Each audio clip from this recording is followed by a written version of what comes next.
ఈ కథలో అరుపులు లేవు, శాపాలు లేవు. కానీ దేవతల మధ్య జరిగిన అతి పెద్ద వివాదం ఇదే. సాధారణంగా మనం లక్ష్మీదేవిని ఓర్పుతో, మౌనంగా ఉండే దేవతగా ఊహించుకుంటాం. కానీ ఆమె వైకుంఠం వదిలి వెళ్ళిన కథ వింటే ఆలోచన మారిపోతుంది. ఒకసారి భృగు మహర్షి దేవతలందరినీ పరీక్షించాలనే ఉద్దేశంతో వైకుంఠానికి వచ్చినప్పుడు అక్కడ విష్ణు నిద్రలో ఉండగా ఆయన ఛాతిపై కాలితో తన్నుతాడు. విష్ణు లేచి కోపపడలేదు, ఏమీ అనలేదు. భృగు మహర్షిని గౌరవంగా పలకరించి ఆయన పాదాలను మృదువుగా మదన చేయడం మొదలు పెడతాడు. అందరికీ ఇది విష్ణు వినయంగా కనిపించింది, కానీ లక్ష్మీదేవికి మాత్రం అది మరోలా అనిపించింది.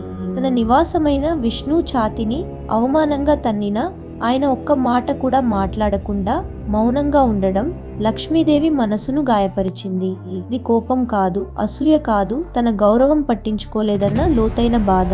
అదే బాధతో ఆమె ఎలాంటి గొడవ లేకుండా, శాపాలు పెట్టకుండా శాంతిగా వైకుంఠాన్ని వదిలి భూమిపై అవతరించింది. లక్ష్మీదేవి భూమిపై వెళ్ళాకే విష్ణువుకు ఆమె లేకుండా ఉండలేడని అర్థమైంది.